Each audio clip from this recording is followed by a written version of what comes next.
Bay Area Discs 2016 Youth Ultimate Coaching Conference.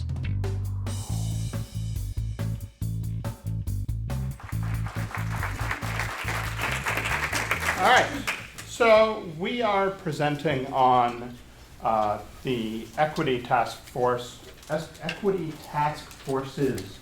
report, which was awkwardly hard to say, on that they gave to the board a couple weeks ago. So the first slide sort of sets up the end. If you read back to the gender equity policy, which was first written in 2008, I believe, the first two sentences have two key words, and they are inclusion and equality. The report, as we will find out as we go through this, adds a third term to this, and that is diversity, which has come up a bunch of times already in this conversation as important, not just in terms of equity with diversity, but in terms of equity for women and for girls playing ultimate. That's an important part of this. So quickly, history. The Equity Task Force was created in 2015. Their first big activity was a retreat which took place in November. At the retreat, they had 3 people from the task force. Tom was there. They had Janet Judge, who we'll talk about in 1 second. And then they had Laura, who was there to keep everything down and keep things moving. So that's the retreat. Janet Judge was the facilitator of this. She's a national expert on Title IX, gender issues in college and college sports. Those are all of her credentials. If you want it, we can give it to you. She's got a lot of things. And so what we're going to do today is present to you the report that they presented to us. And literally this was 2 weeks ago. So this is about as fresh as it gets. So Sarah's going to lead us to start. All right, so here are some of the strengths that the task force identified. I'm going to highlight a few right now. One at USA Ultimate that we're really excited about was community. And USA Ultimate's mission is character, community, and competition. And what makes Ultimate so great is the community. It's always it's supportive, it's inclusive, and it's open. And I think it's something that Ultimate players always talk about is so great about the sport. And we have, state and national volunteers that are passionate and working hard across the country to drive up the participation of Girls Ultimate through clinics, new teams, and tournaments. And then I'm also going to focus on our programs. USA Ultimate offers a wide array of programs to support gender equity. For example, we have girls-focused youth volunteer staff. We have 17 girls state outreach coordinators, 4 girls regional outreach directors, 1 girls ultimate movement chair, and 1 girls national outreach director, all focused on getting more girls to hear about this fun sport that creates leaders on and off the field. We also have a coach rebate program to encourage new coaches that are coaches of female or mixed teams. It's a full rebate for our level 1 certification program. And then additionally, we support the Girls Ultimate movement, which runs clinics across the country and leadership initiatives. And then additionally, we have our new Girls Team Grant Program, which was started last year, and it's an initiative that matches fundraising up to $500 for new high school or college girls teams to help cover the cost of membership. All right, so you've heard a bit about some of our strengths. And now here are some of the concerns, and again, I'm going to highlight a couple. One being that there is a perception that the mixed division is less of a priority in terms of the fields that are allocated to them. There's no college division, and then additionally, the media presence. Also could be helpful if the role of women was encouraged more, so there was an increased leadership on the team and as players. And then as was previously mentioned, it's really important that we get more female coaches and role models out there. I think female coaches offer a different perspective and a different coaching style. And it's nice to, as a woman, to see someone in your own likeness that is coaching. So we'd really like to get more coaches out there. Yep, so you've heard that, at USA Ultimate, we're doing really well to adjust gender equity, but simply being better than many other sports is not good enough. There's always more that can be done. All right, so I'm going to talk about the next steps. So the task force met, came up with the list of strengths and concerns, and then they said, what do we do to go forward?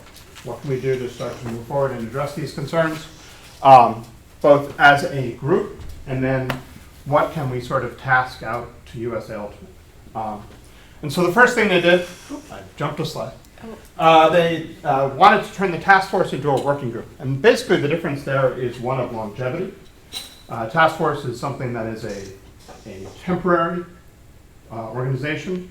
Working group has much more permanence to it. It also expands some of the numbers. So they did that at the board meeting. The working group member now has 5 people on it. So they accomplished their first goal, which was nice.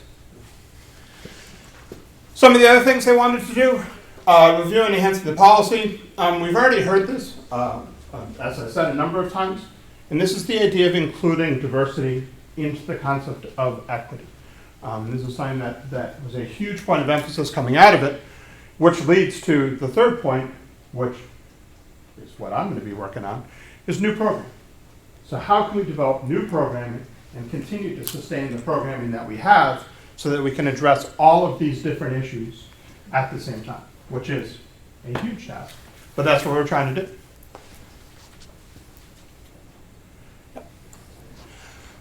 Some of the other things, we talked about coach training.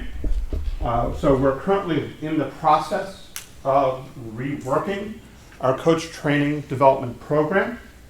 And one of the things that we want to build into it more is the issue of gender in coaching, and especially in mixed teams. It's something that we've had a lot of coach instructors talk about, and I've had a lot of experience personally at trainings that I've run where women have talked about their experience on mixed teams and coaches treating them differently, either false praise or overly critical, and just the fact that the women were treated differently than the men on those teams. So we need to build that into our program.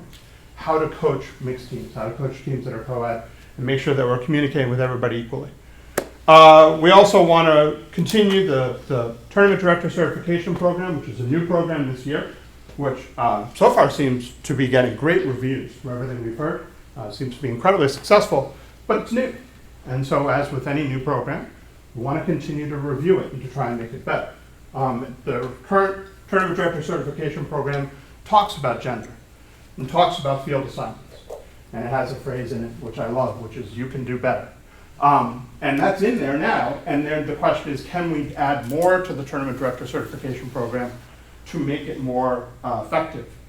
Making sure that everybody at the tournaments has equal experience, which should be the goal. The last one is improved communication. There's been a lot of talk about communication, making sure everybody feels that they're, not just feels that they are, everybody is heard. And so the working group wants to make sure that they are communicating with the community, and that the community knows that they are listening and hearing what the community is saying. And one of the things they did to create this, or to do this, was a website, which is up and live as of this past week, which includes an FAQ. And that's just a screenshot of it, so it's not the whole thing. But if you go to it, it's questions that the community has asked of the working group, or when they're a task force. They've given answers, and it's going to be constantly updated. So there's, each time a question is changed, the date on it is also changed. So you can see updates and communication and all that. So there's stuff up there from March, I think March 1st, March 2nd. There's already updates from that.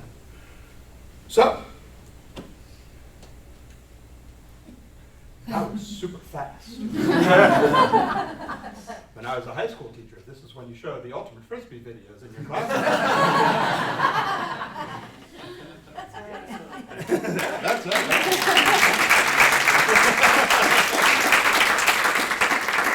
Let's have a little time for questions. Yeah.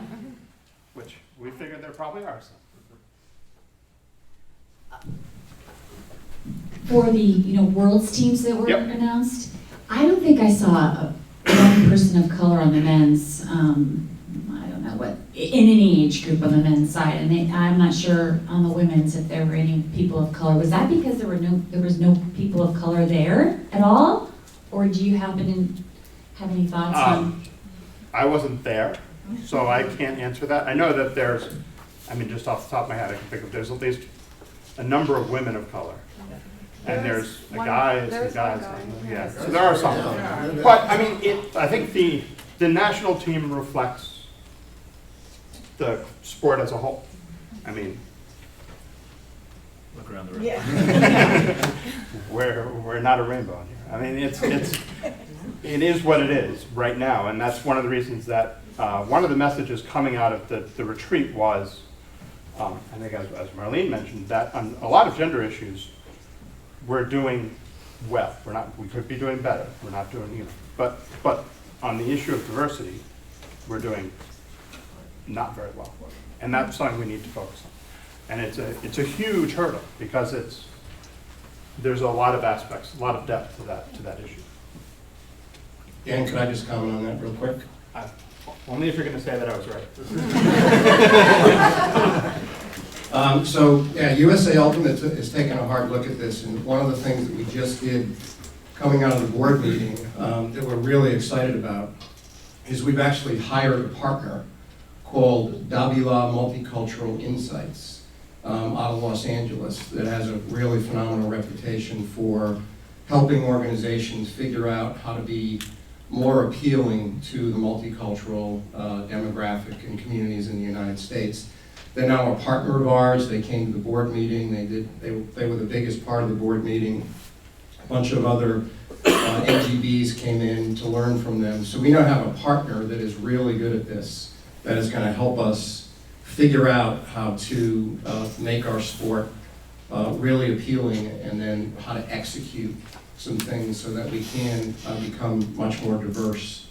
And this actually came out of the retreat where Janet Judge was grilling us, really. She's an attorney, and she did her job very well. I mean, she was really grilling us about what we're doing, how we're doing, why we're not doing better.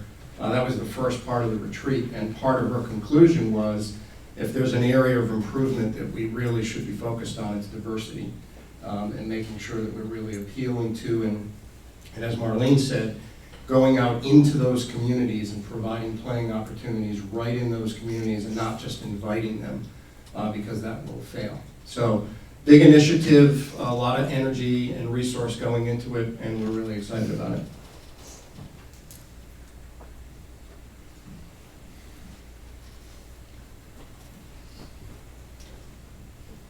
Come on, Phil Donahue.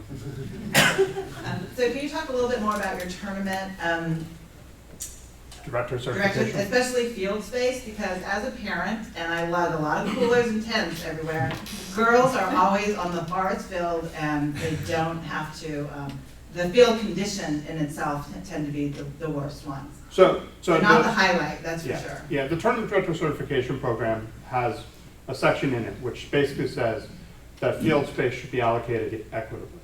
That to be a certified USA Ultimate Certified Tournament Director, you have to uphold that principle.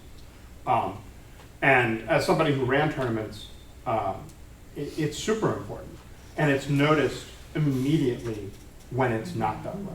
And that was, I got the message loud and clear. Now, well, I'm not going to get into this, but anyways, it doesn't matter. I'm going to tell my own story, it's too long. So, teacher habit, captive audience. So for us, it is a priority. It's in the manual that equity has to be there in fields and in scheduling also. Yeah. And if you have a tournament that is run by one of our tournament directors and they're not doing that, tell us, and we'll contact you and say, you signed on to this, you're certified, you have to do this. It's not a if you want type of Is thing. it starting from now, moving forward? Because in the past, Anybody who's who's certified as a USA Ultimate Tournament Director, which is not going to be all your tournaments. So for everybody else, I can't speak for that. But for our tournaments, that is, and has been since the start of this year, Does that include all sanctioned tournaments, regardless of whether the TD is a certified director? You have to be. We now require it. Officially, You have to be a sanctioned T certified. companies. Yeah, so if you're in a sanctioned tournament, they are certified, and if they're doing a poor job, let us know. We're gonna get a lot of emails, Jeff. Can you, is there a region or geographically that you can point to that is doing a good job of this in terms of encouraging girls' participation in Youth Ultimate?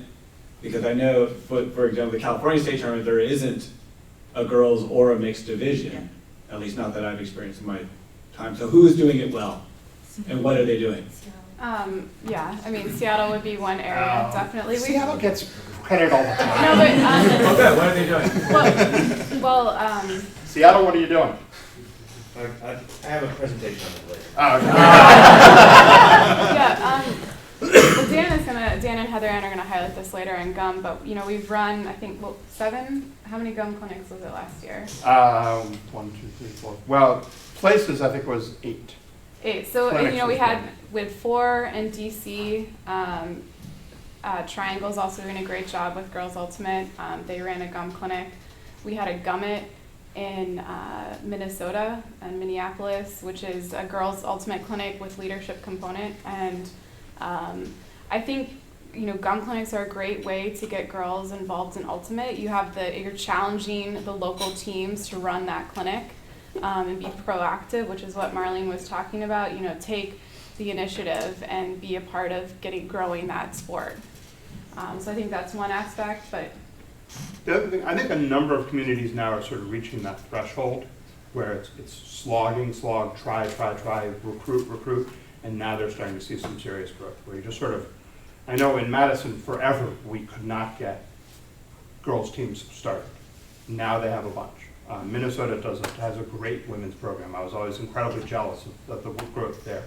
North Carolina does a lot. So a lot of it is, a lot of communities have started to slog that fight out, and they're now starting to really start to reap the benefits. yeah, and another thing, a lot of local disc organizations as they're growing are realizing, you know, they'll have a local disc organization and there's different positions and they're adding a women's position that is specifically focused on growing women's ultimate in that area.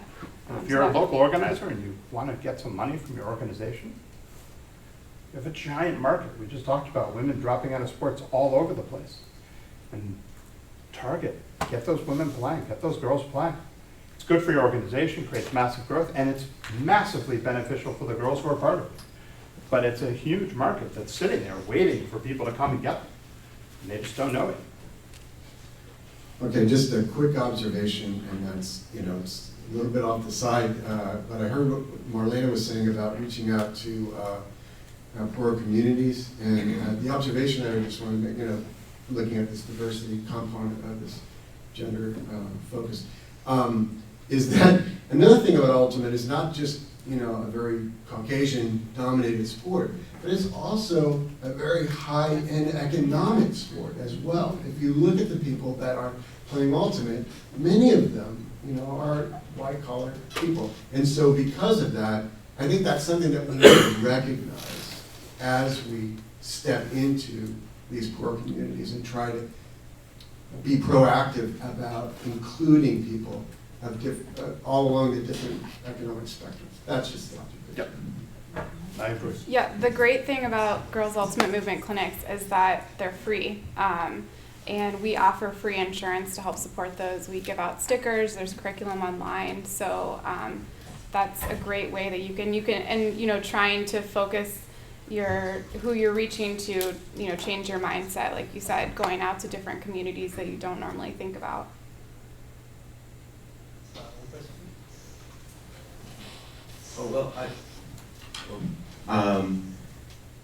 I think that there's some further exploration that needs to happen around playing opportunities as young adults too, as we develop playing opportunities for youth in different socioeconomic areas. I think that one thing that I'm struggling with in Seattle is I work very hard to develop playing opportunities for kids from all over the city.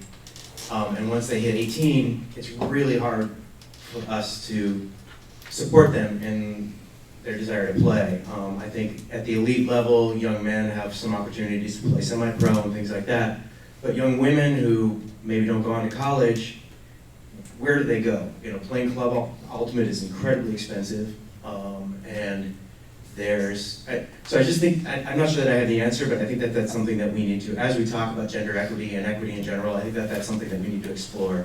It's creating more low-cost opportunities for young women to continue playing. And on the flip side of that, I think that's actually, and if I'm misspeaking, Tom will correct me, I'm sure, but that's one of the focuses of the Ultimate Foundation, is to generate money. The Play It Forward program that's its entire purpose, is to try and generate money from the community from people who can afford it, so that we can then turn around and provide resources to those who can't, so that they can continue to play. Yeah, I agree. Yeah. So I want to follow up on that as the person who deals with the fundraising for a high school one high school in an entire city that's very diverse. And the high school, and I don't know about other areas, but our high school, the Ultimate's not recognized as a sport. Mm-hmm. It's a club. Right. So there's no support from the school whatsoever financially. And not only that, the school charges us for banking. So the amount of money they take for banking is 7 or 8 scholarships for the kids to play. So we can't afford, our kids can't afford to play, some of them, they can't afford to buy uniforms. And now we have kids who want to go to a Nike camp and they can't afford to go. So what do we do? How many bake sales can we have?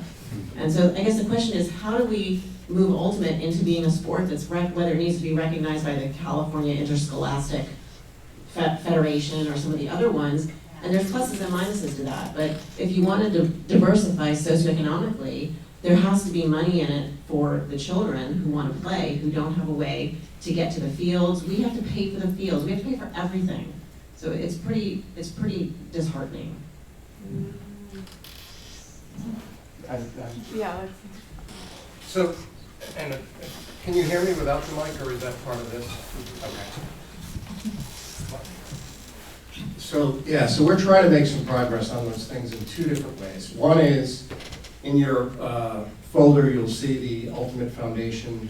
We're really just getting started with that. We're actually working on that this weekend while we're out here, trying to recruit some more board members for the foundation, and then be a lot more strategic on how we raise funds. And I actually think we're going to have a lot of success with that, and then we'll see that the budget for the foundation grows, the amount of scholarship money will grow. And I actually think we're going to be really successful with that. It's just going to take a couple of years to really get it built the way we want to get it built. So we think that can be successful. And by the way, for the thing you just described, if you have kids right now that can't afford to play, please let us know through the Play It Forward program, and we'll try to get you a grant as quickly as we can. We have money. So it's always a little dangerous to say that. we do have a little bit. So please let us know and let us try to help. The second thing is getting into the Olympic Committee as a recognized sport has actually gone a big way already in terms of us having now a bunch of youth-serving organizations that do really high-quality work, introducing kids that none of us even know about to the sport of Ultimate. We hope that, for example, your organization will learn about them because YMCAs, Boys and Girls Clubs, Boy Scouts of America, Jewish Community Centers, and CYOs, just to name a few, are already taking on Ultimate as a new menu item. And they're going to start feeding you kids from all over the population if we're ready for them. And the other thing is that when we're ready, there's a very good chance because of Ultimate as a team sport that we will have high schools and colleges even want to figure out how to formally recognize it as a sport. Step one was to get into the Olympic family as a sort of an official sport in the United States.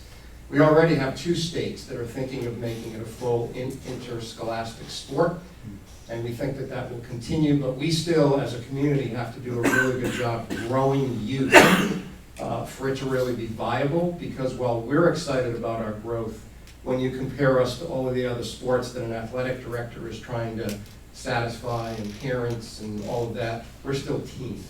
And so we still have quite a long ways to go. So we got to keep growing at the youth level. We're doing everything we can at the national level to be recognized as an official part of the sport landscape in the United States.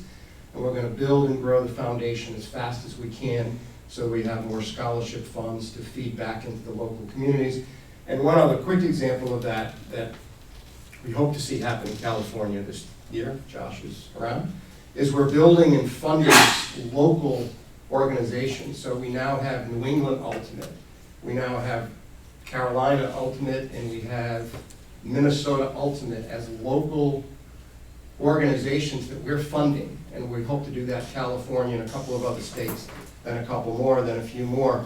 We're going to be driving resources down to the local level so that you have scholarship programs and other things where you'll do a lot better job than we will figuring out, because it's different all over the country. So those are just some examples of things that we're working on to try to get at some of those things.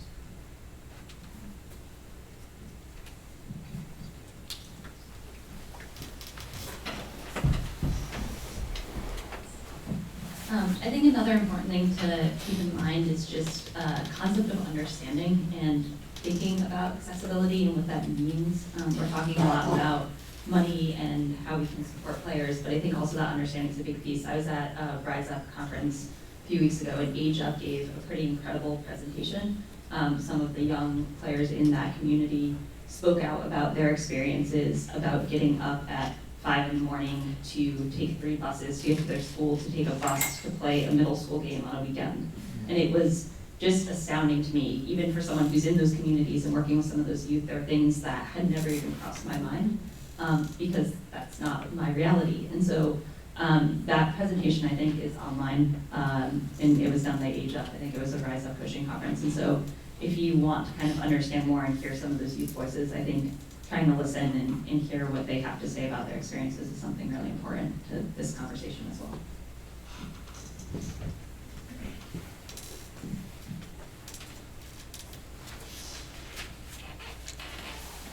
Really? I have stories I can tell. You can pretend you're all my high school students. Before that Thank God. So I don't want to put Brenda on the spot, but Brenda, I'm going to put you on the spot. Because in talking about especially kids of color, and Brenda as a Latina who plays water polo at the highest level in the world and is a gold medalist, that is extraordinary and highly unusual. So I'm just wondering, Brenda, I don't want to steal your thunder from the panel, but talk to us about what you are doing now for, sorry, Cam. For 1 minute, about what you're doing now to focus on girls who look like you in a sport like water polo, which is bizarre that you even got there. So maybe just some lessons learned. Well, I definitely play a sport that's, I guess, in some ways similar to ultimate. It's a smaller sport. It is an affluent sport, and it's mainly played by Caucasians. So I was lucky enough to grow up in a city that sponsored all youth sports. So I got into swimming at an early age, which is unusual, but I found the sport of water polo. And I retired after London after competing in 4 Olympics. And Marlene talked about the 96 Olympics, and there was the year of women's sports and all of this stuff. We weren't in the Olympics yet. Women's water polo was put into the Olympics in the year 2000. And I always thought, how great would it be to win a gold medal and help my sport become a national sport. It took me 4 Olympics to get to the ultimate, to the top of the podium. I had 2 silvers and a bronze, but there was still not as much growth as we wanted. We won the gold medal. Are we a national sport? No. So then, now my thought process is, what can I do? So then I started a nonprofit that focuses on giving girls of lower income communities, minorities, access and low cost entry into aquatics. So I figured I have a platform now, so why not try and get girls into the sport? So I want water polo to become a national sport. How do you do that?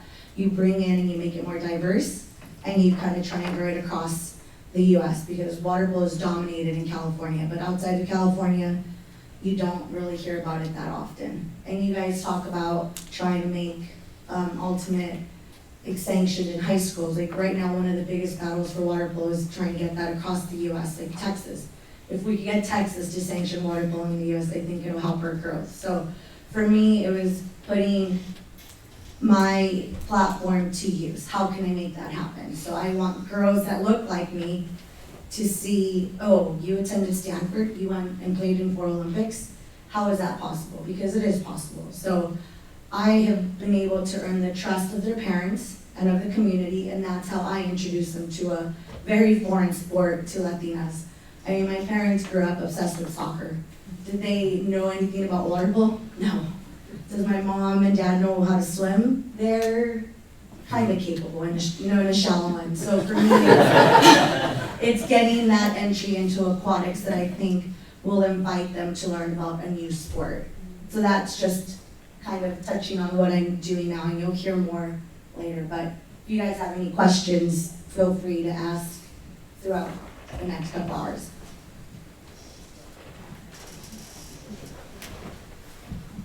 You guys have talked about raising funds at the national level and the USAU level for local organizations, but are there resources in place, I guess, to help local organizations raise funds for themselves? Because I know there's better ways and worse ways to do that. I mean, we heard earlier about there's only so many bake sales you can do, and that's definitely true, but there also might be other organizations offering money for women's sports, like locally, that people could potentially take advantage of, or I know tournaments can potentially be a big fundraiser. My college team got some money from our school and threw a tournament every year, and that was able to cover all of the bid fees to the tournaments, and we were even able to subsidize our jerseys for some of the people on our team who couldn't afford them. And so, like, I don't know if that's viable at every level, but I think it might be important to have something in place for people who want to set up teams in places where there might not be a lot of money, to, I guess, have resources for them to know how to best go about raising that money for their team. And I don't know that we have Tom might have a better answer, but I think that's one of the goals of the local organizations, trying to build up the state organizations, is the states know where some of that local money is available and people that you can reach out to, and communities and funds and groups that we wouldn't know about at a national level. So that's one of the goals of building up those local organizations, is they have much more detailed access and knowledge and connections to money at a local level. I think that also is a really good idea, that it's something that maybe we could add on our website, or add as something when there's a Girls Ultimate Movement clinic. You know, we could send out some additional, we send out a form email to help them get set up, and we could send them, you know, here are some ways you could fundraise additionally. Because I know we've had some that have done some sort of online fundraising campaign, so maybe giving ideas from others. In our Learn to Play informational packet for clinics, we offer some ideas as to how to market, so maybe adding in how to fundraise might be a good idea. So, thanks.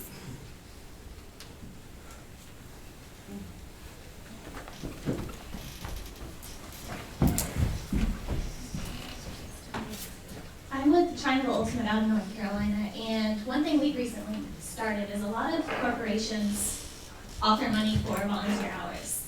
So all of our coaches are volunteer. But one contacted us work, and now we have a relationship that our organization gets money for his volunteer hours. And since November, we've had about $650 come in just through him going through his work saying, this is what I've been doing with my Ultimate team. And then so the way we've done is all that money goes towards their team to cover their tournament fees, their league fees. Any additional money we put towards fundraising or scholarships in our organization. So I think just building the networking between the local organizations and corporations, money's out there, they're willing to provide for things like Girls Ultimate or volunteer hours. We just have to search for it. Awesome. You're gonna get to work on it.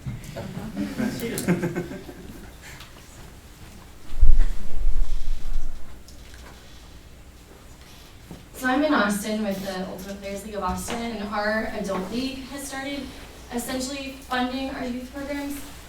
So we had, so I don't know how your local organization works, but we run adult leagues almost year round. We have one each season. And adults who have money pay to join the league, but the weeks that they're not able to go, we have people pay $5 or $10 to play as a sub for that week. And all of the pay to play money we use and we have it earmarked only for youth programs. And then as the youth director, I've earmarked 25% to scholarships for camps and things like that. And then what we did this year was we had a raffle and it was $5 a ticket. We raised $1,500 in one adult winter league. That was only 6 weeks. So like if you ask adults who have the money, that maybe if you just put out a blanket like GoFundMe and said, hey, we're fundraising for youth, that's not, it's a little abstract or something for them, but when you have like a picture of a local player that needs to earn a scholarship, I work at a Nike camp in Austin, for example, and it is expensive to go for the overnight option. So like if you bring it to them and then you also create some buy-in, like, oh, well, you're paying to play in our adult league or you're paying for a raffle, like if they get something, it's a little easier than just saying, hey, we need money. Because they have the money, it's kind of creating the incentive. But I mean, that was our first time to try that. $1,500 is a lot of money. Like there's a lot that I can do with that with youth. So I don't know if that speaks to the scholarship question earlier, but I think making sure that as a local organization, you're raising money intentionally for youth is super important, because this is the first year that I asked that we really do that, and we've created in our mission plan, our next 5-year priority is raising money for youth ultimate. Adults, like that's happening and they have opportunities to play, it's kids that don't, so.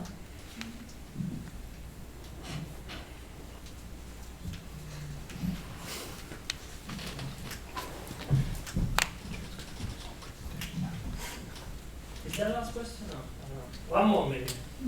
I think that's engaging the adult players, the club players, the local players, and fundraising for youth is really, really important. And I think one thing that we really strive to do in Seattle is be very transparent about that. So we have a protected fund. It's the Youth Development Fund. So money that goes into that is only spent on our youth development. And I think that there's a certain comfort in people knowing that their money is going specifically to that. And so I think creating transparency, creating an opportunity for people to give to something that they know they care about, and knowing that it's going to go specifically to that makes it creates a little more willingness to give. And we've done all sorts of stuff. Our most successful venture is a yearly auction that last year we sold out. We had people like trying to come, and we didn't have room for them. And it raises a significant amount of money for our youth funds. So I think that, yeah, as you work hard to engage people who already love the sport and know how valuable it is, how important it's been to their development as people, they're really willing to give back and see that process repeated again and again in the younger generation. So I think that exactly, reaching out to the people who know how amazing Ultimate is, and then them knowing that yes, it's going to the youth, it's going to the next generation. Of course, we also have people who are like, no, all those kids are already better than me, I don't really want to help them. But it does happen. And my point for Bay Area is there's a lot of things. Funds is not the only issue. Field is another issue. Communication is another issue. Coach is another issue. So I think there are a lot of things to do better, but the fact that we are here and everyone put a little piece of what we're doing is what make Ultimate great in the future. And we can talk here an hour about what is missing, what we need to do more, but we're already doing, and it takes time. And for example, Paradise offer financial aid, not for the Nike camp because it's a partnership that don't allow that, but for all our program, we provide financial aid that sometimes people don't know and don't apply for. So we have a girl program, not just clinic. We try to combine the clinic with a girl program, and sometimes people don't know. We offer sometimes for free or very cheap opportunity for girls, and sometimes they don't participate for different reasons. So it's a work in progress, and I think we all do a great job, and we need to keep doing it. Last question.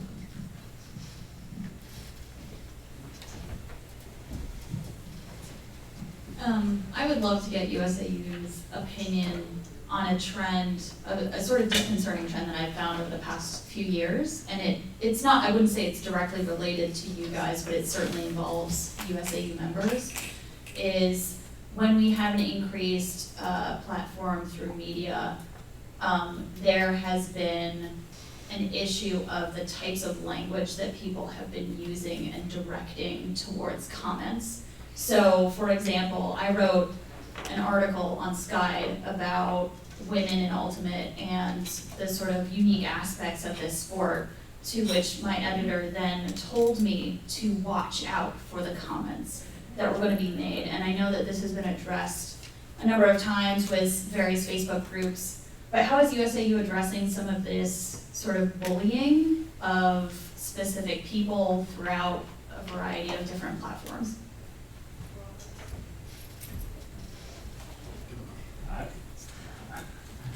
You're way outside of my department. I'm youth and education. But I have heard, and I don't know a lot about that directly, and I have heard about it, which my immediate thought is that for a sport that's based on the concept, which everybody says is really important, the spirit of the game, that a lot of the stuff that happens in media and social media is so against what we want to represent on the field that I don't understand it. You say, oh, spirit of the game, and then you got on, on some chat room and you're like, you're a bunch of pigs, I hate you all, how could you say that? And it's really a lot of dehumanizing language. I'm a newer employee, and when you join USA Ultimate, one of the first things they say is, you better have a thick skin, because we got a lot of the same sort of dehumanizing attacks that, the employees just suck. And I'm like, suck? Really? Look, I'm working hard, I try. So, I sympathize with you. I don't know that we have done anything directly, because a lot of that stuff is so outside. I don't know what we would do. Unless there was, here's what should occur. Thinking out loud. We have a page called Athlete Protection, which my name is on that. And that's part of the Safe Sport Program. And the Safe Sport Program is under the USOC. And it is a program which is designed to prevent bullying, harassment, hazing, I'm forgetting the list. Yeah. Sexual misconduct, and there's a whole bunch. It's a list of 7 items. What I would argue is that if somebody's, if you write an article and player X puts a comment in, let us know. And I would ask you to contact me, and we would follow up and potentially suspend the player, we'll take away their USAU membership, the right to play in tournaments, or to be a coach for sure. But that would be the way I would go. That would be the vehicle I would use. Because safe sport it's something, and I was a coach for 18 years, it's something I didn't know about enough when I was coaching. And I found out much more and it's a newer thing. The USOC is still trying to get it organized. So it's very new from their end. And as we're under the umbrella, we get the advantage of being part of that program. And I feel, as an ex-high school teacher, I feel incredibly strongly that this is something that we need to make a priority. Because any behavior like that is totally intolerable. There's no excuse. So I don't know if that got you. Does that get you where you were looking for? That's really good. Yeah, my concern is youth girls who are getting into these really awesome programs and then moving up to the college level and potentially being leaving the sport because of a variety of, I remember when I played college, girls can't jump, girls can't run, all of this stuff, and I don't want to see other girls have to deal with that. No, and I agree, and I would ask that you contact me, because I don't have time to read all that stuff. So I don't know about 98% of it. So let us know, and we will follow through as vigorously as we can. That's something that I would take incredibly seriously. So if you were to reach out to me, I would put that to the top of my stack immediately. Just a quick comment on the safe sport. So this is a trend that, initiative that I think it's really helpful for everybody to be aware of. The Safe Sport Program is under the umbrella of the Olympic Committee, but it's about to be spun out as an independent organization, just like USADA, the drug testing group. And it will be federally funded, privately funded. They've just got their board put in place, and they are going to attack this stuff like really seriously, because they are like us in our community. They're very concerned about the bullying that goes on, particularly now with social media, and that it's really detrimental, dehumanizing, and wrong. And so they're actually going to have a pretty big organization that is totally dedicated to attacking that stuff. And as a member of the Olympic Committee, we are now very closely aligned with them. The director of the program was just at our board meeting and did an hour-long presentation on safe sport, kind of educating us and our board.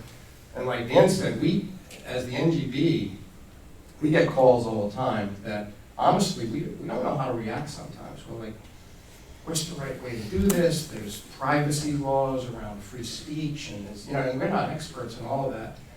But I think as a community, it is incumbent, particularly on this community, with what Spirit of the Game stands for and the inclusiveness and the other things we're talking about, we just shouldn't tolerate that. I mean, that should be unacceptable. And if we know who's doing it, we should call them to account and say, my opinion, you're not welcome in this community, because that's not what we stand for. And let's be as passionate about that as we are some of the other things. Like, let's get rid of that. It's, can't stand it, drives me crazy. These guys know I get furious about it.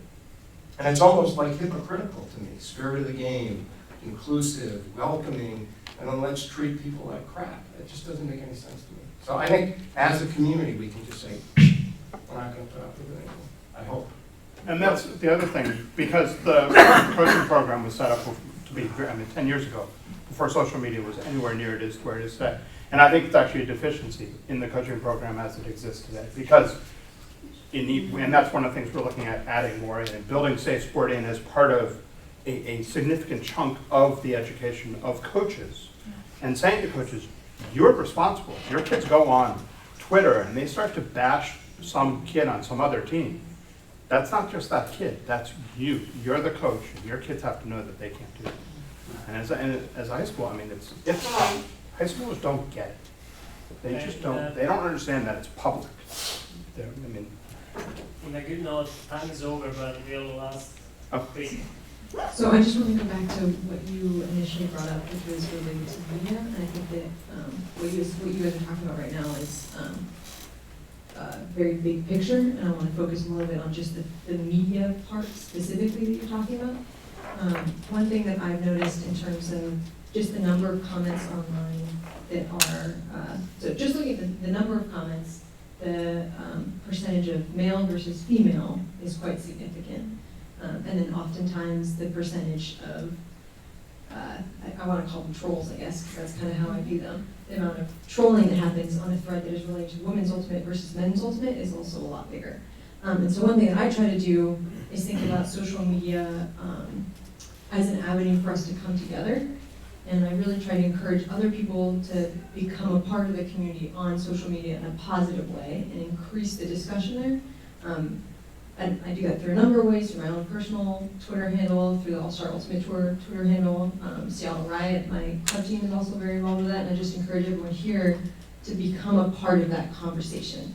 Because when you see something that comes up that you want to say something about, or you want to influence, you want to be a part of that conversation, join it. Yeah, and that was similar to my idea as well, and kind of piggybacking off of that, talking with a lot of men in the community about how can we support women in ultimate, how can we get involved, how can we do things. There's a lot of people who are always looking for ideas, and one of the things I say is, take that support in places where your voice is going to carry weight and it's going to matter.